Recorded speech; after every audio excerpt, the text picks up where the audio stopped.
Este año se van a cumplir 25 años de la guerra del CENEPA, la guerra entre ecuatorianos y peruanos. Por eso estoy en comunicación con el general en situación de retiro, Daniel Mora, que fue ministro de Defensa del Perú. General, ¿qué nos puede decir de este aniversario? Un cuarto de siglo, 25 años de la guerra del CENEPA. Bueno, en primer lugar, yo creo que fue, a pesar de ser un conflicto no esperado, creo que los resultados han sido beneficiosos para ambas partes. ¿En qué sentido? En primer lugar, si bien por fin se definió completamente la frontera, se aceptó el protocolo de Río de Janeiro, donde se afirmaba que esa era la frontera, según los geógrafos más prestigiados de la época, que era la frontera más natural que podía tener un país como el Ecuador y el Perú. Por otro lado, el beneficio que ha traído la paz ha sido grande, mucho más para el Ecuador, creo yo. El Ecuador, su comercio con nuestro país se incrementó en 6 a 7 veces. Creo que esto le dio un impulso económico importante.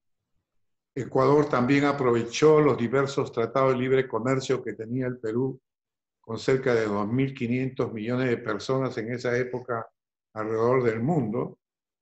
Se mejoró la frontera a través de créditos del Banco Interamericano de Desarrollo, y creo que la convivencia entre Perú y Ecuador se ha mejorado notablemente. Hay un gran flujo de turistas de Ecuador hacia el Perú, de inversionistas ecuatorianos en el Perú, ¿En qué de sector invierten los inversionistas. ecuatorianos? ¿Cómo? ¿En qué sector invierten los ecuatorianos en Perú? Invirtieron, por ejemplo, en la fabricación de cerámicos, de todo para la industria de la construcción. Invirtieron fundamentalmente en construcción y en alimentos. Y en el Perú también llevó algunas inversiones más relacionadas con productos de seguridad, relacionadas también con comercio. Creo que se intensificó mucho la relación comercial entre los dos países. Y el intercambio fronterizo, tanto de peruanos que cruzaban la frontera ya sin mayor problema, igual en los temas educativos y en los temas de salud. Con el tema del resultado en sí de la guerra, ¿se podría decir, como dijo el veterano de la guerra del CENEPA, el coronel en situación de retiro ecuatoriano Guillermo Pacheco, que la guerra la ganó Ecuador militarmente, pero políticamente lo hizo el Perú? No, hay que tener un concepto claro de lo que es una guerra. Quizás nosotros perdimos mucho más material que ellos, equipos, perdimos más aeronaves. Así es. Pero como dice Clausewitz, la guerra es para conquistar un objetivo político. El objetivo no lo pone la Fuerza Armada, el objetivo lo pone la entidad política del Estado. Y en ese caso nuestro objetivo era cerrar de una vez por todas las fronteras. Se puede perder una batalla, etcétera, lo que pueda decirse, pero no la guerra. O sea, políticamente lo ganó el Perú, porque cumplió La el guerra, objetivo. estrictamente hablando, Perú ganó su objetivo político, que era delimitar definitivamente la frontera y que se respetara el tratado firmado en 1942, El el Tratado de protocolo Río de de Janeiro. Janeiro. Eso es fundamental. Que perdimos 3 helicópteros más, ellos perdieron mucho más hombres. El balance final siempre es el objetivo político. Por ejemplo, en el conflicto de Paquilla en el año 81, el Perú militarmente prácticamente tuvo una victoria militar muy rápida. Por primera vez se hizo una operación helitransportada, fue el segundo país en América en emplearla, y en 5 días se sacó a todas las tropas ecuatorianas. Sin embargo, no conseguimos el objetivo político porque la entidad política del país en ese entonces no se preocupó, a pesar de haber tenido la victoria militar, de definir completamente y hacer respetar el Tratado de 1942 del Protocolo de Río de Janeiro. O sea, esto En fue un esto, error del gobierno del arquitecto Fernando Belando y Terry. así es. En realidad no tuvo una visión muy clara de lo que era conquistar un objetivo político. Las Fuerzas Armadas no hacen la guerra. Las Fuerzas Armadas no están constitucionalmente, no pueden hacer la guerra la hacen los estados y los estados la imponen con un fin político, no con un fin estrictamente militar. La guerra es total y entran todos los campos del quehacer nacional, ¿no? ¿Cómo es la situación de los veteranos de guerra en el Perú? Bueno, se le ha dado a muchos reconocimiento como los combatientes del CENEPA. Yo creo que en la situación que tiene nuestro país económica, creo que el reconocimiento siempre ha sido importante que se le ha dado a los soldados, aunque las poblaciones en general en el mundo, los soldados son recordados en los momentos más cruciales de un país, y cuando llega la paz hay un poco de olvido hacia esos soldados. Sucede en todo el mundo, ha sucedido en los Estados Unidos, ha sucedido en Francia, cuando después regresamos los franceses de la colonia. ¿Cómo? En Argentina mismo, con los veteranos de Malvinas. En Argentina mismo, con el tema de las Malvinas, ustedes lo saben muy bien. Y es un claro ejemplo de lo que estamos hablando. ¿La guerra en las Malvinas la hizo la Fuerza Armada? ¿O fue el Estado el que inició las acciones militares? Sí, el Estado. Las Fuerzas Armadas por sí solas no pueden. Las Fuerzas Armadas gobernaban el país. Era Galtieri, ¿no? Y punto. Entonces, esto es así, ahí se perdió el objetivo político. Podemos analizar de muchas maneras lo que pasó en Malvinas, ¿no? Y podemos nosotros dando cuenta de dónde estuvieron las fallas, ¿no? Con el tema de la paz, ¿cómo fue la negociación que hicieron ustedes con los ecuatorianos? Que felizmente sellaron este conflicto limítrofe que existía desde hace mucho tiempo. Yo creo que la estrategia que se empleó fue muy buena y que no se había empleado antes. Por parte de fue que participó el estamento militar con el estamento diplomático. Y eso fue fundamental. La coordinación estrecha y la presencia estrecha, en el caso peruano, de diplomáticos en el campo, en el terreno, en la zona. Nosotros tuvimos diplomáticos peruanos en la zona de combate, para que vieran la realidad. ¿Quiénes estuvieron? Porque una cosa, y mantener latente el conflicto durante años hasta no solucionar el problema. ¿Quiénes estuvieron? ¿Qué diplomáticos? Que es muy interesante el dato que está diciendo. Bueno, el vicecanciller estuvo, que era Ponce en esa época también, pero los diplomáticos que se encargaban prácticamente de recomendar, de observar, estuvieron con nosotros, con la parte militar, en la misión de observadores que yo presidía, por ejemplo, tanto en Ecuador como en el Perú. Y pudieron darse cuenta de la realidad, porque una cuestión es estar en un escritorio y dar soluciones desde un escritorio, y estar un diplomático en los lugares donde se han producido las acciones militares y que aún continuaban enfrentamientos, ¿no? Durante esta época de lograr un acuerdo. Y creo que eso fue fundamental. Es, en primer lugar, la participación directa de diplomáticos y militares en el terreno. Nunca esto habría sucedido.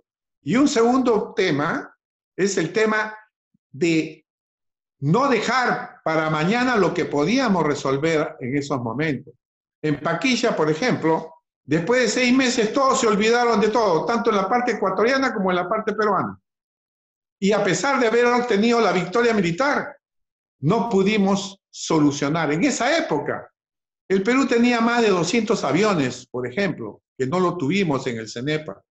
Aviones teníamos la Unión Soviética. Teníamos la primera fuerza de submarinos en América Latina. Teníamos 12 submarinos. Teníamos el segundo ejército en América Latina. Por eso y teníamos solamente en helicópteros más de 200 helicópteros en esa época. No era lo que pasó cuando estuvimos en el CENEPA y fuimos sorprendidos. Entonces, teniendo esa abrumadora presencia militar acá para Latinoamérica, no pudimos lograr la victoria política, habiendo tenido la victoria militar. Entonces, esto es un gran ejemplo, lo que pasó en el CENEPA, que primero la continuidad, bueno, primero lo que dije que participaron diplomáticos peruanos y militares peruanos en la observación de todo el proceso de separación de fuerzas, de desmovilización, es decir, una mirada directa del problema. Segundo lugar, la importancia que dio a la posición militar de no cerrar este problema hasta no solucionarlo, no olvidarnos del tema, tener permanentemente el tema pendiente hasta solucionarlo. Y en tercer lugar, las comunicaciones y la difusión de información a la población para que la población también fuera un elemento de presión para dar solución a este problema. Creo que esos fueron los elementos más importantes que podríamos hablar en esta solución bastante sui generis que se dio con el caso ecuatoriano, ¿no? La última pregunta, general. Argentina, según el protocolo de Río de Janeiro, era uno de los países que tenían que garantizar la paz. Y lamentablemente hubo una participación de Argentina muy desfavorable en el tema de la neutralidad. Incluso hubo una causa de la venta de armas de Argentina a Ecuador, y ahora en su país muchos intelectuales y políticos están pidiendo que le retiren la Orden del Sol del Perú al expresidente Carlos Menem, que era el presidente argentino en aquel entonces. ¿Nos puede comentar sí, un poco si está de acuerdo que le retiren esta condecoración? Bueno, al margen de eso... ¿Y cómo fue la posición de Argentina durante el conflicto? Aunque les parezca mentir, y tengo que decir con la verdad acá, Argentina fue el país de los 4 países garantes el menos confiable.